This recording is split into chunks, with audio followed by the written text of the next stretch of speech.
Cubic 851, turn right heading 180. Order 14 Papa, turn right 245, report localizer established. Hey everyone, welcome back to DJ's Aviation and another installment in my Year That Was series. If you are interested in seeing previous episodes, please feel free to click the card in the top right, which will direct you to the likes of January, March, April, and etc., those recap videos. If this is your first time watching an episode of the series, essentially what I do is recap the news from a certain month of this year. Today the focus is on July. So all the stories you hear were from July. They may seem dated, but this is why. Some of these stories also have updates to them as of December 2018, but the purpose of these recaps is to see stories develop.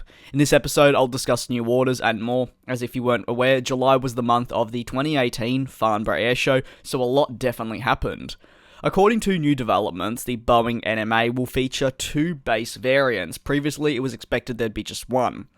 These 2 variants would be the NMA-6 and the NMA-7. The plan is to have the -6 seat around 228 passengers in a 2-class configuration. It would have a range of 5,000 nautical miles, while the -7 would seat 267 passengers in a 2-class configuration, with the range being 4,200 nautical miles, so 800 nautical miles less. Boeing wants this aircraft to replace the Boeing 757 and is eyeing either CFM International, General Electric, Pratt & Whitney and or Rolls-Royce to help power the aircraft. As July moved along, Boeing asked these engine manufacturers to detail how they would power the Boeing 797, the name which has been dubbed by many to be this NMA. Efficiency for the Boeing 797 will be key. Boeing want this aircraft to be more fuel efficient and efficient in every single way possible in comparison to the 757. They also want it to be on par with the A321neo series, which is, of course, its rival in the NMA market. In early July, Airbus shocked the world with the announcement of the A220 series. The A220 family of aircraft features just 2 variants, that being the A220-100 and the A220-300. However, the catch is that this A220 is not a brand new aircraft, it's actually the C-Series.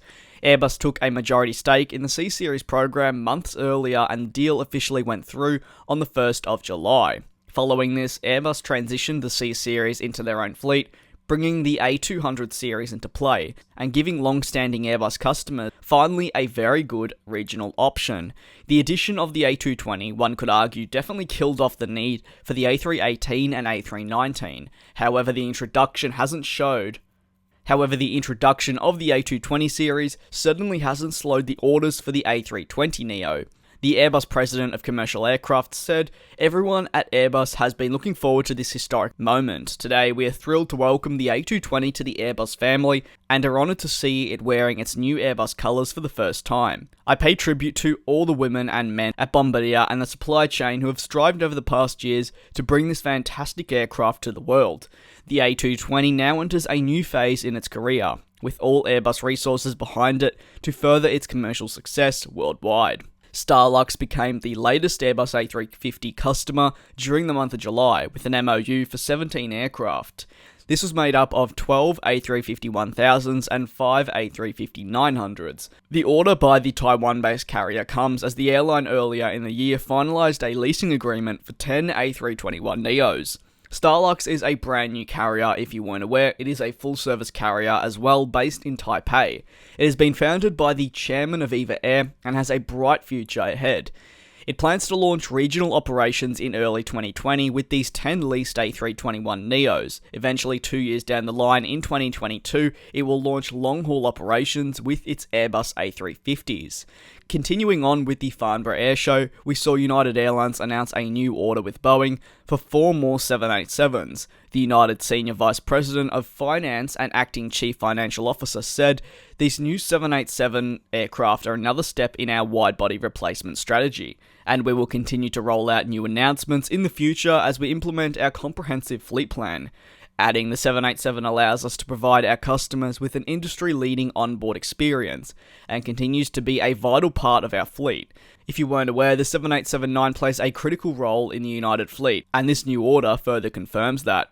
Meanwhile, the Senior Vice President of Commercial Sales and Marketing for Boeing said, "There is no better validation from a customer than a repeat purchase. We're delighted that a leading carrier, such as United Airlines, has placed yet another order for the 787 Dreamliner. Their trust and confidence in the 787 speak to the airplane's unmatched capabilities and superior value." Adding, "We look forward to delivering more Dreamliners to United for many, many years to come." The newly rebranded A220 received its ETOPS certification for 180 minutes during the month of July as well. Pratt & Whitney, if you weren't aware, exclusively power the A220. And the announcement of the 180 minutes ETOPS means that flights to Hawaii to the west coast of the United States are now possible should an airline want to operate on this service. It also opens up a number of services from London to the likes of Turkey and the east coast of the United States and also the middle of Canada. July also brought quite the crazy rumour surrounding Air Force One and its paint scheme. Sources close to the White House said that President Donald Trump wanted to repaint Air Force One to feature red more than blue. Donald Trump further confirmed the source's comments by announcing to CBS reporters the following: "It's going to be the top of the line, the top in the world, and it's going to be red, white, and blue, which I think is appropriate." The news that Air Force One, an iconic aircraft, could be repainted certainly caused some controversy in the community and the world. However, with two new 747-8 set to become Air Force One not ready until 2024, it is unlikely that Donald Trump will be in office when the aircraft is actually delivered.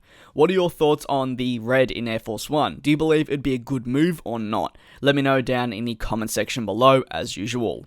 The very first Beluga XL took flight for the first time during the 2018 Farnborough Air Show. The aircraft departed at 2:11 p.m. local time in France and completed a 4-hour and 11-minute flight. The aircraft will still need to complete around 600 hours of test flights. The Beluga XL is the successor to the Beluga program and has been built to help cope with the incredible backlog of deliveries that Airbus is currently facing. That backlog now extends to some 9.5 years at current production rates. The Beluga XL is based off the A330-200 freighter and will feature the Rolls-Royce 700 engines. The lowered cockpit, cargo bay structure, and the rear end tail are all new features and give the Airbus Beluga XL a unique look in comparison to its older version. During the 2018 Farnborough Air Show, Hi-Fly welcomed their first A380 in style, with the aircraft sporting an incredible new livery to help shed light on coral reefs. The livery sports Save the Coral Reefs decals and is honestly an incredible design. Many expected the Hi-Fly A380 to either be completely white or in a standard Hi-Fly livery, which was shared during the press releases when they announced their order. However, using the initiative to put something mean on the aircraft is very beneficial, and a lot of people are praising Hi-Fly for doing this.